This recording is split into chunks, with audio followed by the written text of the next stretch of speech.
Welcome to episode 4 of American Carnage's 5-part series on John Brown. This episode is titled, No Ghost of a Distinction.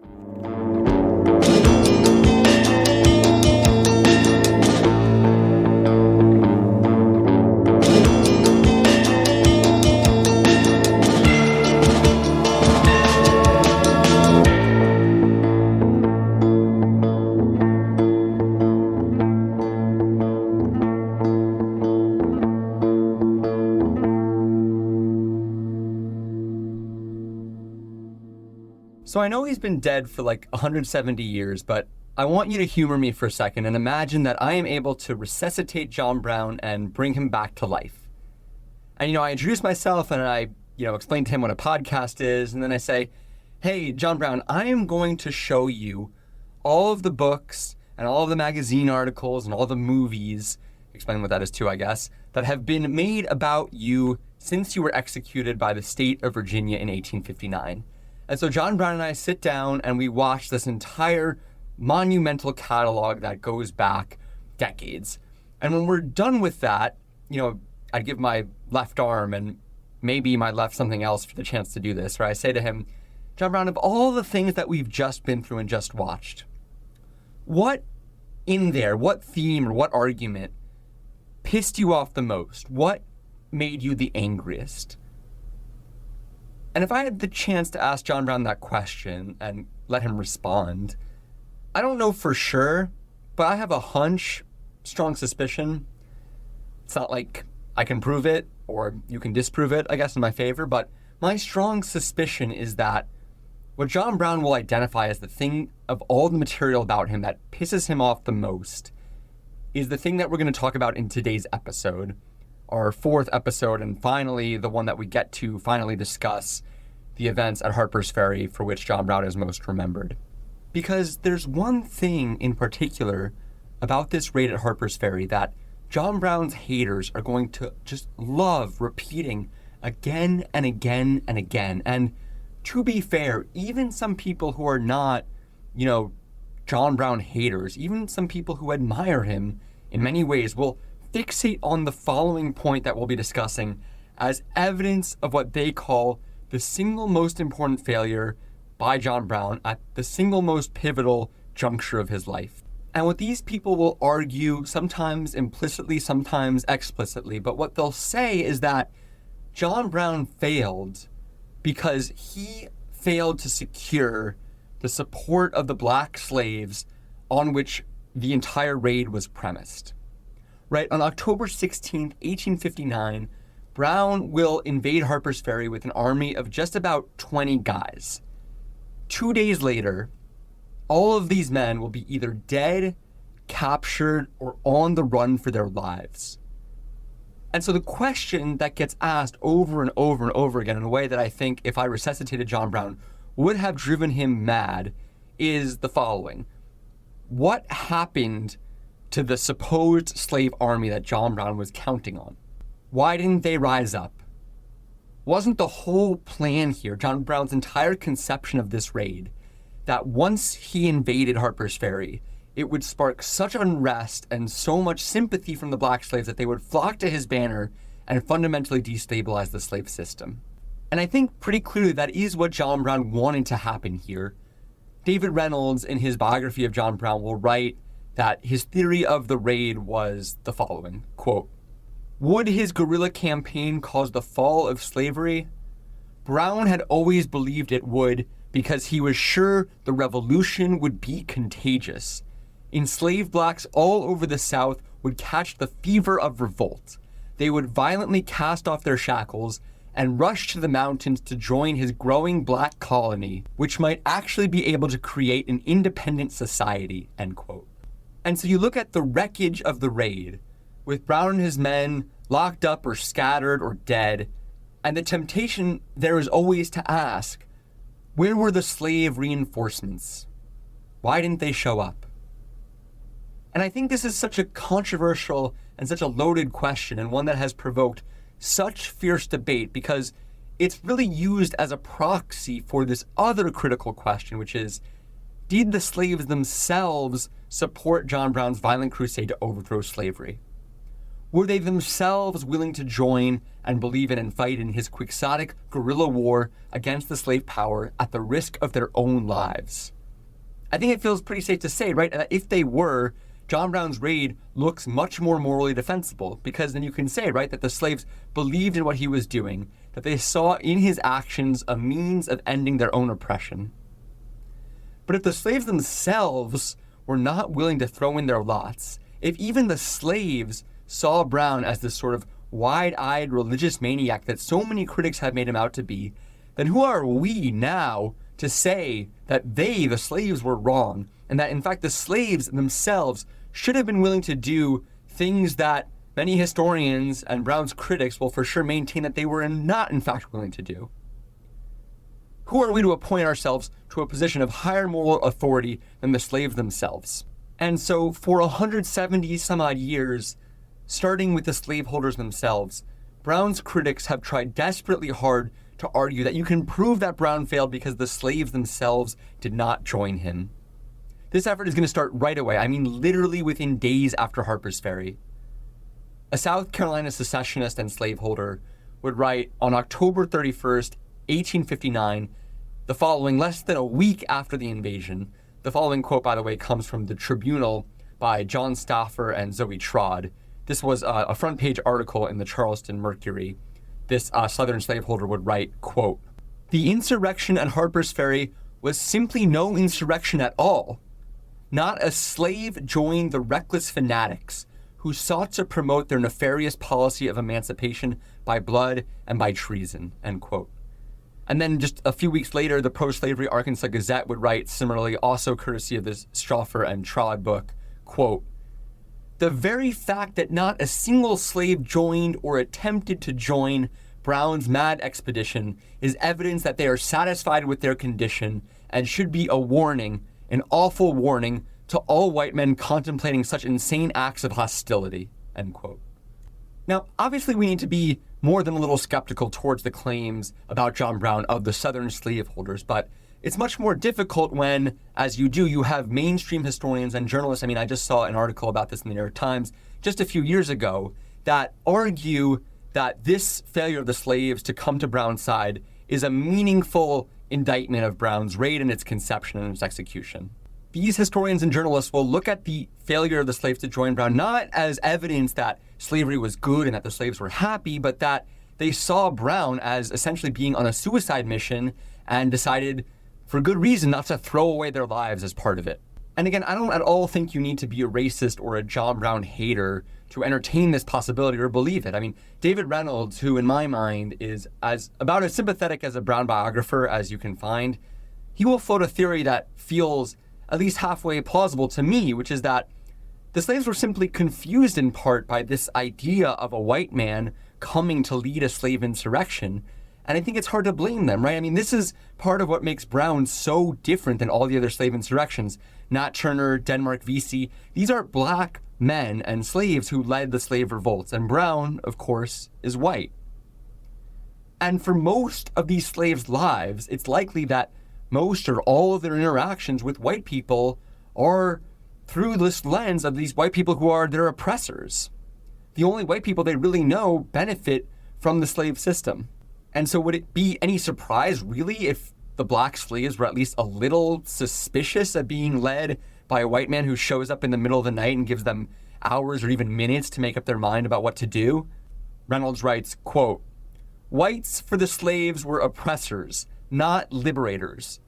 A white man who led blacks and other whites against their white masters, this was an unknown being, bizarre and completely alien to slaves, degraded by years of ignorance and forced submission," end quote.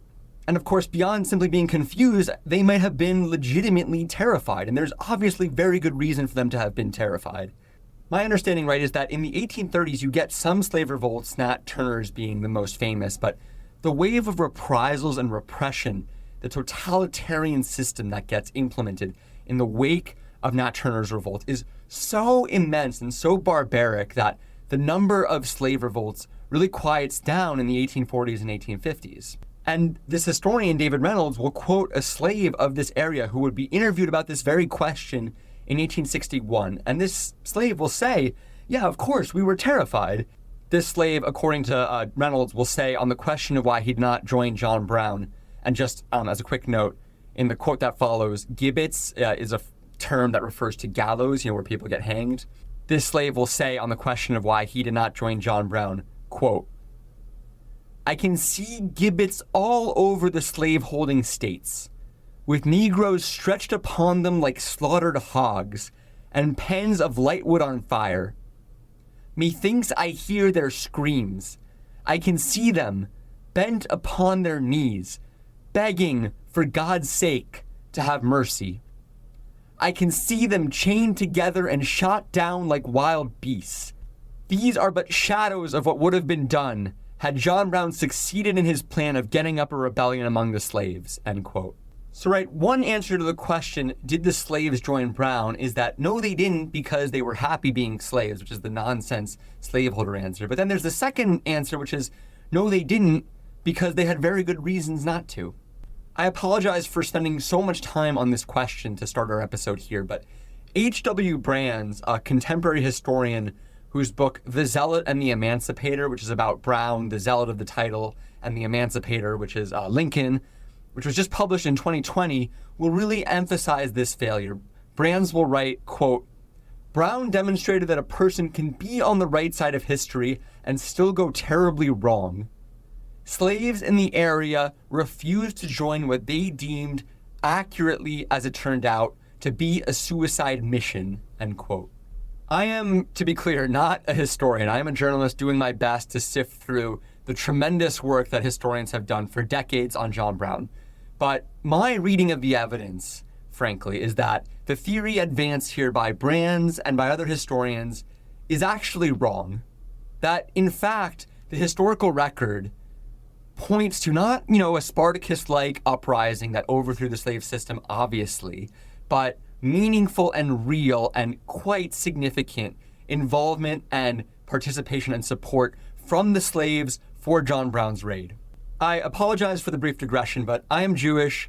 I have some family who was in Eastern Europe, in Poland, in fact, when Hitler and the Nazis invaded in 1939. And one thing that just turns my stomach when I read about the Holocaust is this suggestion that some people sometimes make that, why didn't the Jews do more to fight back against the Nazis? And of course, there's tons of evidence, right, that they did, the Warsaw Uprising being among the most prominent. And to me, there's something similar here where you have to ignore reams of evidence to find that the slaves did not want to fight with John Brown. The historian Hannah Geffert, apologize to the professor if I'm mispronouncing her last name. Geffert is fantastic on this point. She is a professor at Shepherd University in West Virginia. That's not that far from Harper's Ferry itself.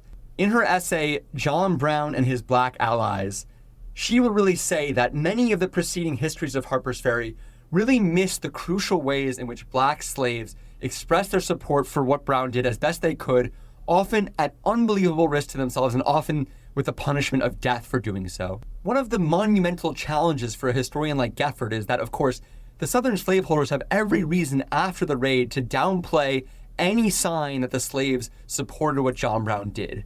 And compounding the challenge, right, is that nobody at the time is really thinking to go out and interview the slaves themselves. So there's very little direct evidence of what they themselves thought of John Brown. But what Geffert does, which I think is brilliant, is that she looks like a good investigative journalist at the actual property and other records that are left from the era. And what she writes is that there's actually a ton of evidence that in the aftermath of John Brown's raid, slaves across the area took out their revenge on the slaveholders who had fought Brown. In the aftermath of the raid, right, Southern slaveholders will see their crops, their stockyards, their stables, their barns all set ablaze. Some of those who were directly targeted were those who fought against Brown. The farm of one of the Southern slaveholders who fought Brown will be basically burned down completely. This slaveholder's brother will then see all of his horses and sheep die mysteriously and quite suddenly. Geffert says probably due to poisoning by the slaves. 3 of the jurors who convict Brown will see their property destroyed all within the same week. One man will wire the Virginia governor 3 weeks or so after the conclusion of Brown's raid, asking and begging for help. And the governor, this is, remember, 3 weeks after the raid, will send 500 troops to Charlestown to calm things down. And yet, even despite this huge military presence, the fires continue. Again, apparently started by the slaves in solidarity with Brown. One of the things that I find really interesting is that even though the Southern slaveholders are so adamant that there's no solidarity for Brown among the slaves, what they also want to do is get compensation from the state for the raid. And so Geffert, I don't know if she found them herself or just found someone else who had, but she produces these letters from the Southern slaveholders being like, well, my slaves burned down this property, possibly in connection with Brown, so I need to be compensated for that, even as the Southern slave system overall is maintaining, right, that none of the slaves support what Brown is doing. Geffert writes, quote, "Conventional histories of the raid have ignored this information, but no one would have gone out of their way to publicly affiliate with the raid. Secret revolutionary groups rarely keep records," end quote. But okay, maybe for the sake of argument, we can counter all this by saying that this does not obviously prove that the slaves wanted to join Brown's raid itself, right? There's a difference between participating in the violent raid and doing these guerrilla actions in its aftermath in the weeks following it. But the thing with that argument is that there actually is abundant evidence that many, many slaves were eager to join the raid itself. The historian Louis DeCare Jr. will cite a slave named Anthony Hunter, who about a decade after Harper's Ferry will say that more than 500 slaves were ready to join up with him. It's a little hard to verify with this, but there are eyewitness accounts of hundreds of slaves and black people filling the road to Harper's Ferry, apparently seeing if there was a way that they could help. A different person, a white person, a train engineer who's in the area, is going to report that he saw at least 300 men, most of them black, shouting, quote, that they had longed for liberty and that they had been held in bondage long enough. As late as 1887, John Brown's prosecutor will maintain that the mountains and woods were full and teeming with Brown's men, slaves who were ready to help. And then perhaps most important of all, in my opinion at least, is that there actually were, in fact, slaves who did, in fact, join with Brown directly and die fighting alongside him. This is one of the infuriating things about the historical record. We have no idea, it seems to me, from everything I've read, we have no idea exactly how many slaves fought with Brown. We have no interviews with them that I could find. We have no sense of their stories. But we know that there was a coachman, a slave named Jim, who eagerly accepted a pistol and a supply of cartridges and spent much of the raid fighting and will be later recognized by Brown's men as one of the fiercest fighters they had. Even the Virginians have to acknowledge that. Another slave will load weapons for Brown's men all day long despite heavy oncoming gunfire. Several others would spend the raid guarding the rifle works that Brown and his men had seized. We also get this scene of one very old black slave. As far as I can tell, we have no idea what this guy's name is, which is, again, just baffling and infuriating in its own right. But anyway, Brown's men, for whatever reason, will give this old black man a double-barreled shotgun. And this old slave will blast away at the white townspeople and kill at least one of them. As I've said, Brown starts the raid with 22 men. Of those 22, 5 are black. But what Geffert writes is that as many as 17 additional slaves will play important roles in the fighting at Harper's Ferry. I've seen estimates that are closer to 24. As we'll discuss further in this episode, one of the things that Brown will do first at Harper's Ferry is to liberate some of the slaves in the surrounding plantations, and many of these men help Brown's raid directly. And so remember, there are mainstream historians that are arguing that the slaves did not join and did not want to join with John Brown. But then how do you reconcile that with the credible estimates that there were virtually as many slaves partaking in the raid as there were John Brown raiders from the outset? How do you square the fact that about as many slaves who joined Brown were killed as part of the raid at Harper's Ferry as were killed from among Brown's initial set of raiders? And to me, this argument that the slaves abandoned Brown makes even less sense when you understand the full story of how John Brown's raid came together. So just to review and set the stage for today's episode, in 1856, Brown will help start the Civil War in Kansas that will help ensure that the territory enters the Union as a free state rather than as a slave state. Go back and listen to episodes 2 and 3 if for some reason you haven't already. But after leaving Kansas, Brown will spend the next several years partially on the run and in hiding, but partially raising money throughout the Northeast because, remember, before going to Kansas, he had already been conceiving of what would become the raid on Harper's Ferry. And almost immediately after he comes back east, and he's becoming this national celebrity, but Brown will get really frustrated at his ostensible allies among the white abolitionists who, in Brown's view, are really not doing nearly enough to help him. In April 1857, Brown writes an angry letter articulating about how annoyed he is at the lack of support from his white abolitionist allies. The letter is not really addressed to anyone in particular. It's not exactly an open letter either. He's not planning on publishing it. It's more like a cathartic exercise, an opportunity for him to vent months of pent-up anger and frustration with sort of the mainstream white abolitionist movement. Brown will list the trials that he and his men have suffered that we chronicled in episodes 2 and 3.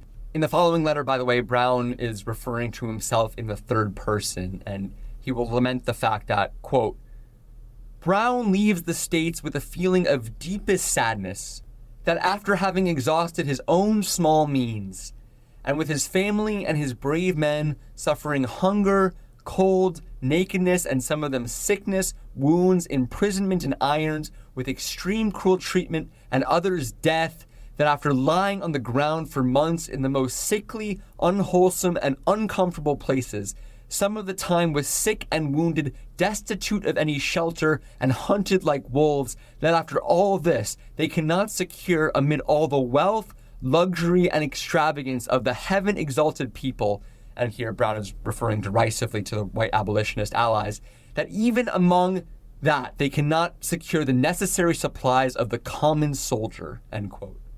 It's at this low point, again feeling abandoned, that Brown will leave the Northeast and go to a small abolitionist hub in the town of Tabor, Iowa.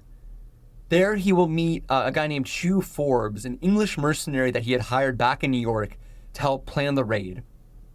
Forbes claims that he fought in the Italian Revolution of 1848 under Giuseppe Garibaldi. I don't know if that's true. But anyway, Forbes and Brown meet to discuss the future raid on the South, and yet they immediately disagree about the right course of action. Brown wants to build a racially integrated army of whites, free blacks, and fugitive slaves. Forbes is a racist. He argues that black people are not good soldiers and should not be trusted with this mission. This, of course, should be an immediate red flag for Brown, but he keeps Forbes on. Forbes will complain bitterly about his lack of pay for Brown and then, sort of in a huff, depart and leave. We'll come back to Forbes in a second, but after he leaves him, and Brown already, again, as I said, feels abandoned by his white abolitionist allies, Brown will do something that he really ends up doing over and over again in this time period, which is to rely and ask for black abolitionists for support. In the spring of 1858, Brown will organize an anti-slavery convention in the town of Chatham, which is Ontario, Canada. Brown will invite a wide cross-section of the abolitionist movement to Chatham. And I'm going to emphasize this point. Brown invites hundreds of abolitionists to attend this conference. Only 46 people actually show up, and of that 46, 34, close to 75% of them, are black. On his way there, Brown will stay at the home of Harriet Tubman, of course, the famous leader of the Underground Railroad. W.E.B. Du Bois' biography of Brown will discuss how at this point, Tubman already had a $10,000 bounty on her head. And around the time that she meets John Brown, she's been having these very vivid and strange dreams. Du Bois will write of these dreams, quote, Tubman laid great stress on a dream which she had had just before she met Captain Brown. She thought she was, and here Du Bois is quoting Tubman, in a wilderness sort of place, this is the dream that they're describing, all full of rocks and bushes, when Tubman saw a serpent raise its head among the rocks, and as it did so, it became the head of an old man with a long white beard gazing at her, wishful-like, as if it was going to speak to her. And then 2 other heads rose up beside him, younger than he, and as she stood looking at them, wondering what they could want with her, a great crowd of men rushed in and struck the younger heads, and then the head of the old man, which was still looking at her. This dream Tubman had again and again, and could not interpret it. But when she met Captain Brown, shortly after, behold, he was the very image of the head she had seen. But still she could not make out what her dream signified, till the news came to her of the tragedy at Harper's Ferry. And then she knew that the other two heads were his two sons, end quote. After this meeting, Brown and Tubman will become each other's staunch allies. He will refer to her as a general and sing her praises at every chances. I've seen some historians argue that it is only because she got sick right before the raid at Harper's Ferry, in fact, that she missed it. It's a historical hypothetical you would love to be able to play with, right? Like, what if Harriet Tubman had been among John Brown's raiders at Harper's Ferry? But anyway, Tubman is certainly not alone among black abolitionists in marching with Brown at this point. At Chatham, for instance, black men are elected to office and hold positions of prominence in this new organization he's building. The black journalist Martin Delany is elected to chair the convention. William C. Monroe, a black teacher, will be elected president. The freed black man Osborne P. Anderson is elected to the Congress. Anderson is a writer, and he will be particularly important later, so remember him. But anyway, after 2 days of debate, the delegates adopt a new constitution with all 46 men who attend at Chatham signing their names. They call it the Provisional Constitution, and it's really a remarkable document. While clearly based on the U.S. Constitution, it's adapted and molded for a mobile guerrilla organization. It includes more than 40 articles on how to organize a new government, setting up a new Congress, conducting impeachment hearings, that kind of thing. This is the governing document, right, for the new slave colony Brown imagines starting in the Appalachian Mountains. Of course, America's original Constitution makes no mention of slavery. This one decries it as a great evil. Brown will later also write a second Declaration of Independence, but with a founding decree that pledges air, water, and land for all, as well as equal privileges and rights for all, irrespective of race, religion, ethnicity, and sex. As I've said, there's going to be much made after Harper's Ferry about how the slaves themselves weren't willing to join Brown's extreme insurrection. And yet, at least at Chatham, what becomes clear to me from the historical record is that Brown is in some ways a moderating influence, John Brown, a moderating influence on the black radicals who joined him. I mean, for instance, a debate is going to flare up at this convention about the battle flag under which they ought to fight. A group of escaped slaves will argue, and quite reasonably, I think, that they could never dream of fighting under the American flag, and that they, quote, carried their emblem on their backs, which is a reference to the scars from being whipped by their masters. And again, this seems like a very understandable position, but Brown will stand up and deliver an impassionate speech about the meaning and the symbolism of the American flag and why they need to keep it. Brown prevails in this argument, and they agree to adopt the American flag at Chatham. Similarly, Brown will also insist that despite everything they're doing, that they are not seeking to overthrow the U.S. government. In the preamble, he explicitly refers to "we, the citizens of the United States." Article 46 of Brown's Provisional Constitution is even more direct, saying that, everything we're doing here should not at all be construed as attempting to overthrow any state or government in the United States, but to instead repeal it and amend it. At this point, everything really does seem to be going according to plan. The convention has been a success. The men are excited and eager to go. Soon they believe they will return to the United States and launch an attack on the slave system. And at this moment, when everything seems to be going so right, suddenly everything will also begin to fall apart. Because Brown will learn at this point that he's been betrayed by Hugh Forbes, that English mercenary. Forbes is so angry about his pay that he just starts writing letters, and he doesn't know who the financial backers for Brown is at this point, so he'll just send letters all over the Northeast being like, this guy John Brown has this crazy plan to invade the South. And crucially at this point, Brown's white financial backers in a group called the Secret Six, these are his main funders, they order him to postpone the attack by a year. Osborne Anderson, that writer I was telling you about, will repeatedly refer to Forbes as the, quote, Judas of this story.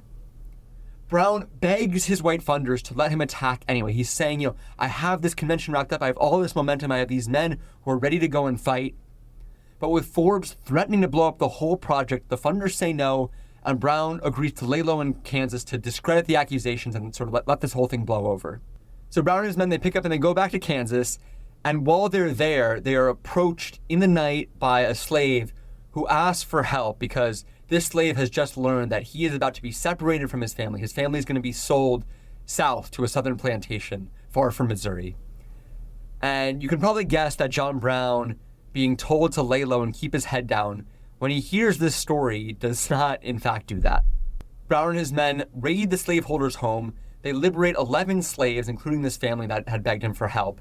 And then he and his men embark with them on this incredible, over 1,000-mile journey to Canada. The Missouri governor at this point will put a $3,000 bounty on John Brown's head, the equivalent to over $100,000 today. And James Buchanan, who is literally the president of the United States, will add $250 to sweeten the pot. Brown and his men and the slaves they've liberated are chased across 4 states and 2 territories by the feds and militias and posses of bounty hunters. One of the slaves that they liberate is a pregnant mother, and she will give birth to a boy just before this whole crew makes it into Canada. The boy, by the way, will be named John Brown. We will have an entire episode of bonus content devoted to this incident. I highly recommend you listen. It will be on our Patreon when we're done with it. I'm sorry we can't cover it here in detail, so you'll have to check it out there. But after Brown successfully shepherds these 11 slaves to freedom in Canada, he will go back to North Elba, New York for the last time. This is going to be the last time that he'll see his wife and children. There's not much of a record of this final visit, unfortunately, so we can mostly speculate what happened.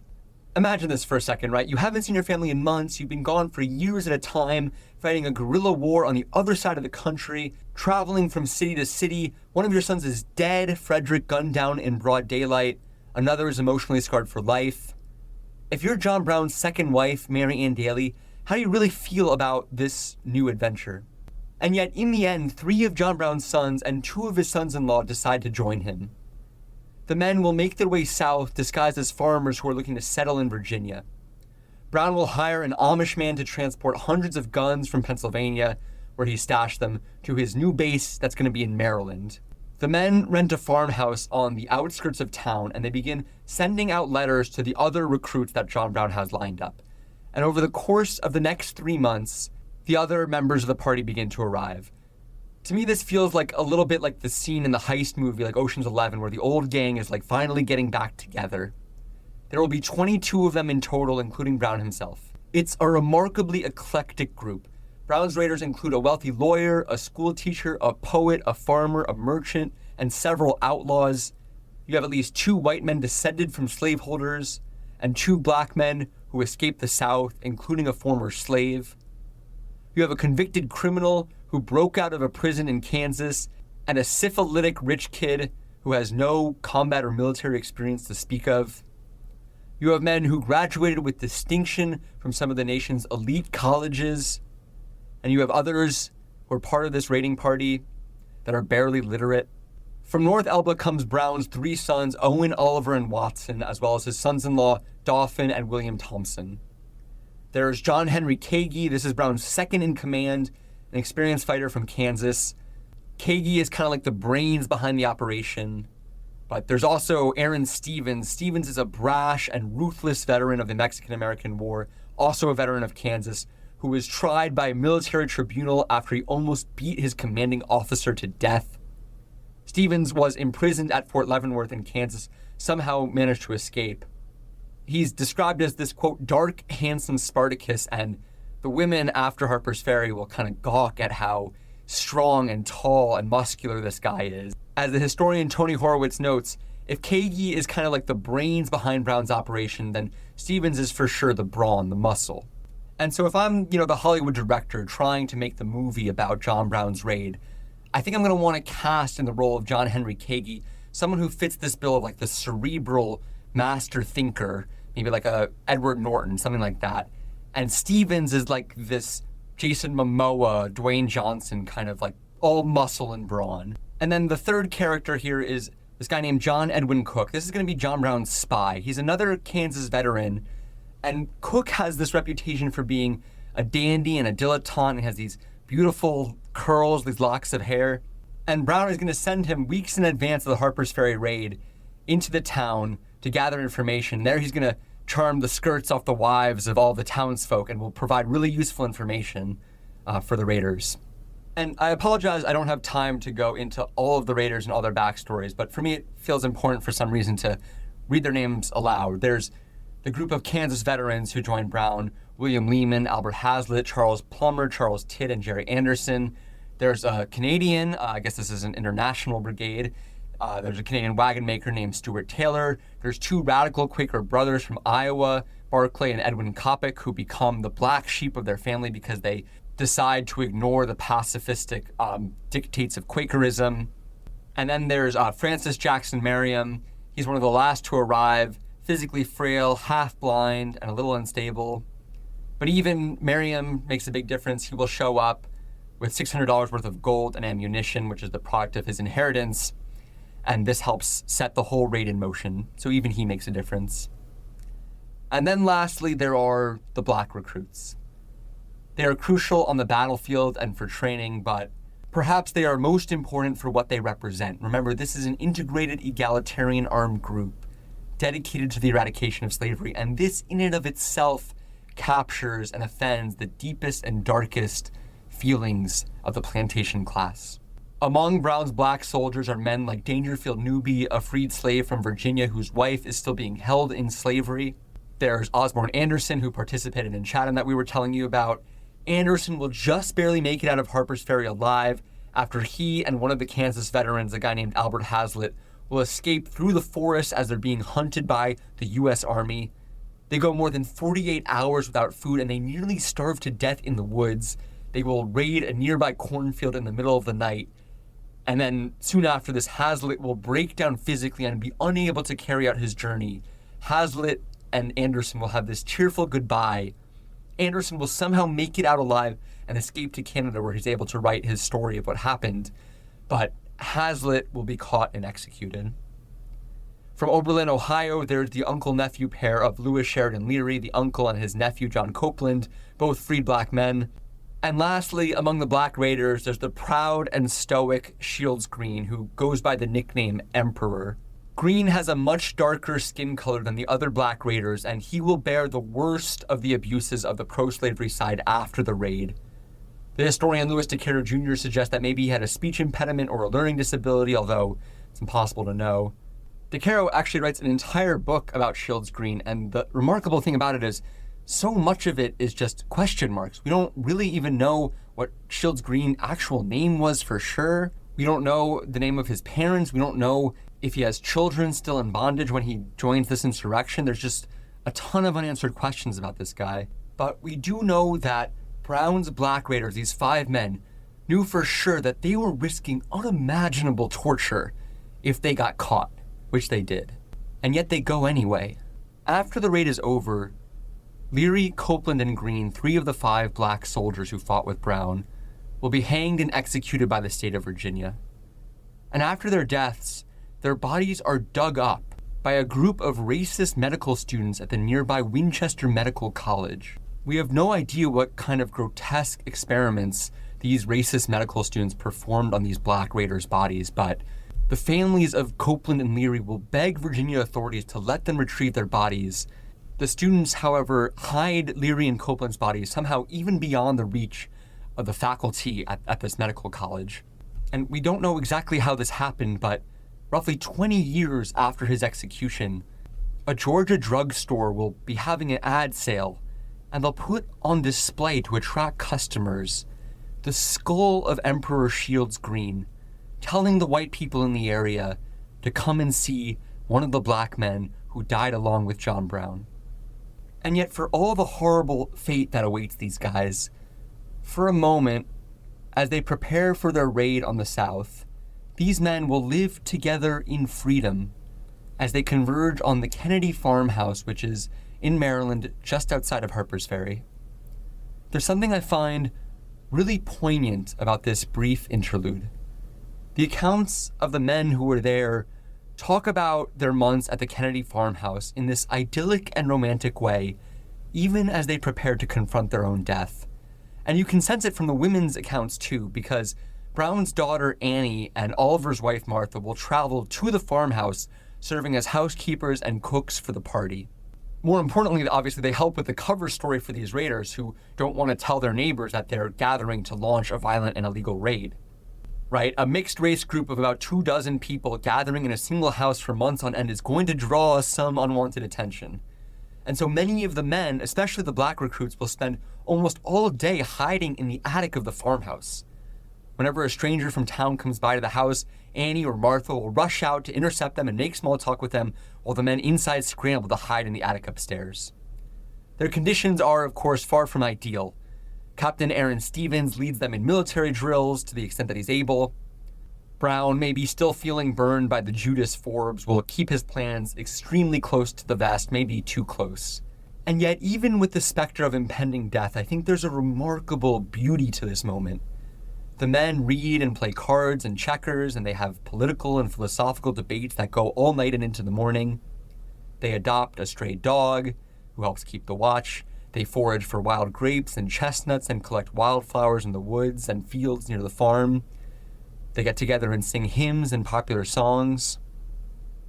At nighttime, the black fighters are finally able to leave and explore and get some fresh air. Annie Brown would say years later that whenever a thunderstorm would break out that was loud enough to give the men cover from prying ears, the men would whoop and holler in celebration to get out their pent-up energy. Tony Horwitz's book, Midnight Rising, also makes much of the erotic charge between the two young women, particularly the single Annie Brown, and this house full of about 20 young and lonely and frankly horny soldiers. Annie Brown's sister will later say that she found her first lover at the Kennedy farmhouse, although we don't know who that is. And I want to stress there's a real sense of camaraderie that forms here. Not only are the men united by their aspirational vision for how they want to change the country, but for these few months at the Kennedy farmhouse, it seems like they actually live in reality the vision for the country at large that John Brown has. Men and women, black and white, poor and rich, all working together in common ownership under a shared roof, even if it is 24 people in a house with 4 rooms. The freed black Osborne Anderson will talk about this moment as if it's one of the happiest times of his life, even as he and the men that he's with face an almost certain prospect of death or imprisonment. Osborne Anderson will write, quote, "I thank God that I have been permitted to realize to its fullest extent the moral, mental, physical, and social harmony of an anti-slavery family, carrying out to the letter the principles of the anti-slavery cause. In John Brown's house and in John Brown's presence, men from wildly different parts of the continent met and united into one company, wherein no hateful prejudice dared intrude its ugly self. No ghost of a distinction found space to enter. The pulsations of each and every heart beat in harmony for the suffering and pleading slave," end quote. As John Brown begins to worry that his cover in this farmhouse will be blown, he's going to make one last-ditch effort at recruitment. And he and his second-in-command, John Kagi, will travel to Chambersburg, Pennsylvania, about 50 miles north of Harper's Ferry. And there, in an old stone quarry, at a meeting set up by a freed black man, Kagi and Brown will again meet with the most famous abolitionist in the country. Frederick Douglass has come to meet them, and he's brought along a friend, the escaped slave from South Carolina, Shields Green. Brown will try to convince Douglass one last time to join the raiding party, but the famed orator is adamant. He thinks the raid is doomed, that it will end in death for all involved, and that it will turn the entire country against the abolitionist cause, that the Southerners will exact violent retribution on the enslaved population. Douglass will emphasize that Brown can still launch an attack on the South simply by trying to liberate the slaves, as he had in Missouri just a few months before, without going up against the entire government. The men will argue for 2 consecutive days. Douglass maintains that Harper's Ferry will be a steel trap. Eventually, Douglass resigns himself to his friend's inevitable death, and he says goodbye. Douglass will later write, quote, "In parting, Brown put his arms around me and in a manner more than friendly said, 'Come with me, Douglass. I will defend you with my life. I want you for a special purpose. When I strike, the bees will begin to swarm. and I shall want you to help hive them. But my discretion or my cowardice made me proof against the dear old man's eloquence. Perhaps it was something of both which determined my course," end quote. And the whole time while Brown and Douglas are going back and forth, Shields Green is watching these two argue. And Douglas asks Shields Green if he wants to go with John Brown. Remember, like I said, it's not the case that all slaves and all freed blacks support Brown and go with him, but some do. And Shields Green turns to Douglas and he says, quote, "I believe I'll go with the old man." As I said, there's so much we don't know about Shields Green, but we know that he escaped the darkest depths of South Carolina. We know that he was almost enslaved. And just like that, despite being free, he decides to sacrifice himself for others. Within weeks, Green would be hanged on the gallows in front of 1,600 white people. On Sunday, October 16th, Brown gets his 22 men ready. He reads aloud from the Bible and his provisional constitution. The men listen in silence, and the mood is solemn. The men clean and load their guns. It's a cold, rainy night, and they drape themselves in long gray shawls, wearing them like ponchos. Brown puts on the old battered hat that he wore in Kansas, and as they prepare to depart, he gives his men one final instruction. John Brown says, quote, "And now, gentlemen, let me impress this one thing upon your minds. You all know how dear life is to you, and how dear your life is to your friends. And in remembering that, consider that the lives of others are as dear to them as yours are to you. Do not, therefore, take the life of anyone, if you can possibly avoid it. But if it is necessary to take life in order to save your own, then make sure work of it," end quote. 19 men are going to storm the town. The other 3 of Brown's 22 raiders, including Brown's son Owen, will hang back in the farmhouse as a kind of rear guard unit, watching over the guns and other supplies. Brown drives the wagon while the other men follow behind him in 2 lines, the rifles slung over their shoulders. They march to the town in silence. The only sounds on the dark road are footsteps and the creak of their wagon. Brown sends 2 men ahead, including the spy John Edwin Cook, and they tear down the telegraph lines, cutting Harper's Ferry off, at least in theory, from the rest of the world. Harper's Ferry is located on a low-lying triangular peninsula, right on the Virginia-Maryland border, where the Potomac and the Shenandoah rivers converge. It's surrounded on 2 sides by rushing water, and then the other by a steep hill. There are just 2 bridges in and out of town. This is all to say, if you're trying to execute a hit and run on Harper's Ferry, it is not a place you want to get bogged down. The same reason that it's a relatively easy place to take will make it a very difficult place to get out of. Brown's men will approach from the Maryland side. They cross the Potomac at around 10:30 p.m. Brown's 2 most experienced soldiers, Aaron Stevens and John Kagi, the bronze and the brain, they'll take the lead. They are very quickly going to seize 3 buildings: the Federal Armory, the Federal Arsenal, this is where the guns are kept, and Hall's Rifle Works, which is another factory. Brown's men then also move quickly to take both bridges, the one in and out of town. And so things, again, are going exactly according to plan right now. In less than 3 hours from their departure from the Kennedy farmhouse, Brown's men have virtually total control over Harper's Ferry, and nobody has fired a single shot. Brown, around this point, will then send another raiding party up to a hill on the other side of town. This group includes Aaron Stevens, Shields Green, John Cook the spy, and Osborne Anderson the writer I've been telling you about.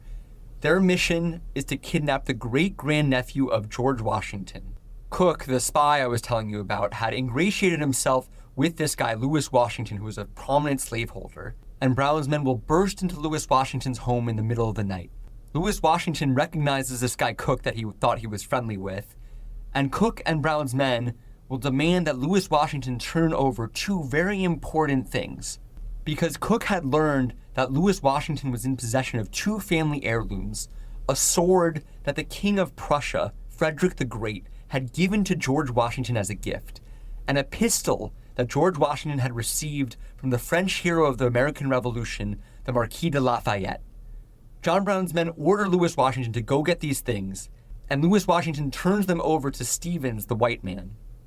Stevens, however, rejects them and tells Lewis Washington that they must be given over to the freed black man Osborne Anderson. And so now, George Washington's sword and pistol are being wielded by a freed black man.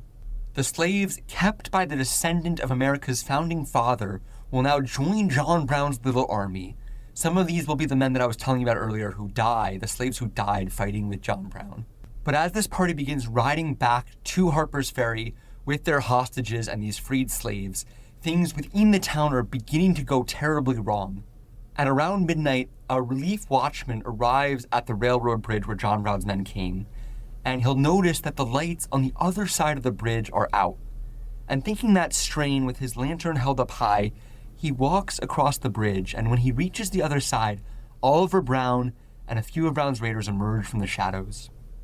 Oliver tells the relief watchman that he's being taken prisoner, but this watchman will punch Oliver in the face, knock him back against the rail, and then make a break for it.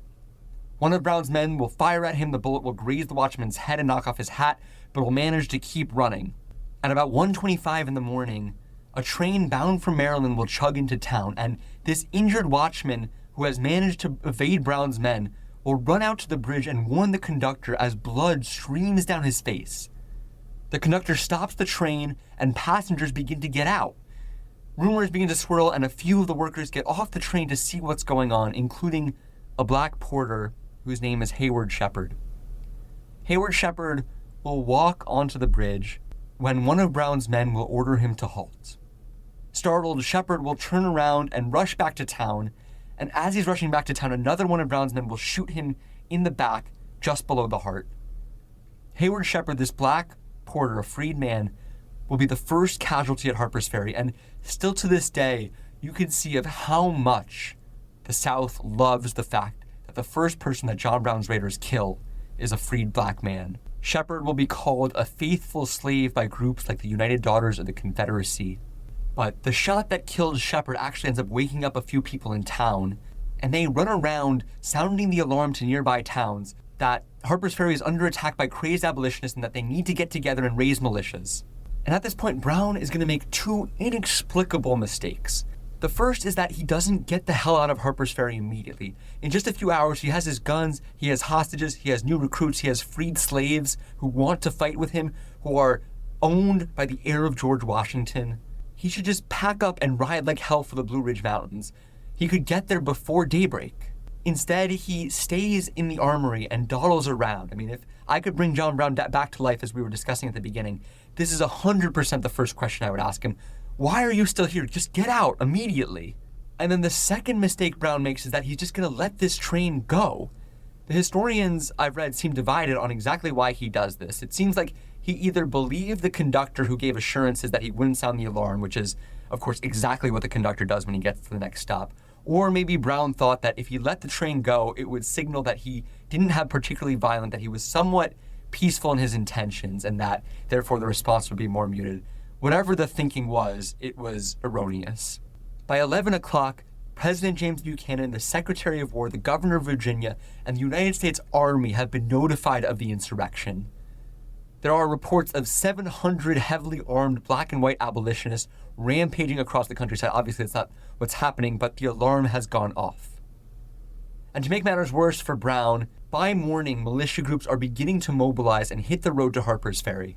And to me, at least, these militias look a lot like the white mob that lynched Francis J. McIntosh way back in episode 1, and that comprised the border ruffians that invaded Kansas. The writer Eugene Meyer will say in his book about Brown's Black Raiders that these white militias, this mob really, will break into the Charlestown jail and, incensed by the raid, will go jail cell to jail cell looking for a black prisoner. And they do find one, and then they immediately hang him, according to Meyer's book. Increasingly drunk and increasingly incensed, this drunk white horde will begin to advance on John Brown's tiny little force at Harper's Ferry. And as they march, they begin to chant, according to Meyer, "Kill them, kill them, kill them." And so this mob is going to converge on one of the eastern bridges heading into town.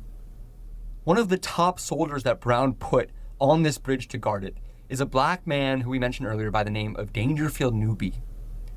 Newby was born into slavery, not very far from Harper's Ferry, one of 11 children born to a white male farmer and a female black slave.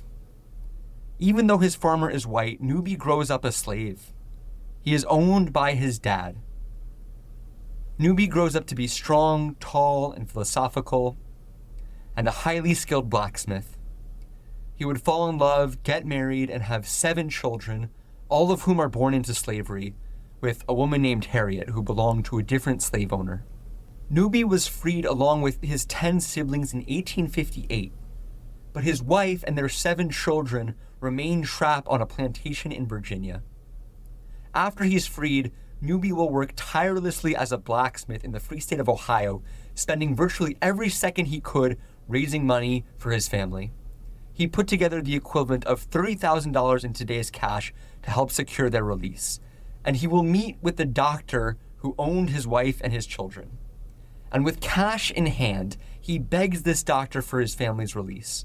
According to Meyer's book, Newby actually in fact does pay the doctor for their freedom, only for the doctor to simply take the money and refuse to release his family. And it's after this that Dangerfield Newby will meet John Brown, who brings him here, to this bridge in Harper's Ferry, where he and his comrades are doing the best they can to ward off this increasing onslaught from this white militia. Newby is one of Brown's best soldiers. As the white mob advances on Harper's Ferry, he's going to take aim at this white grocer and shoot him. Then Newby turns and fires on another white man advancing on the town, a slaveholder and West Point graduate named George Washington Turner. George Washington Turner falls, hitting the ground and dying right there. But like a zombie movie, there are too many of these members of the militia to fight off, and Newby and the other few Brown men assigned to guard the bridge begin to fall back into town. And as he retreats, running through the town, Dangerfield Newby is hit.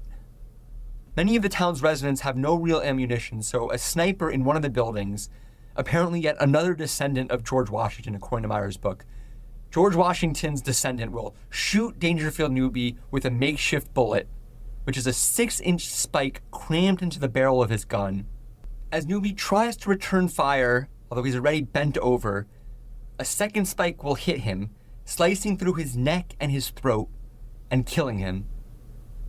Newby's body will rot on the street for more than a day. Drunk and angry townspeople take turns stabbing at his wounds, at his neck wounds in particular, with sticks.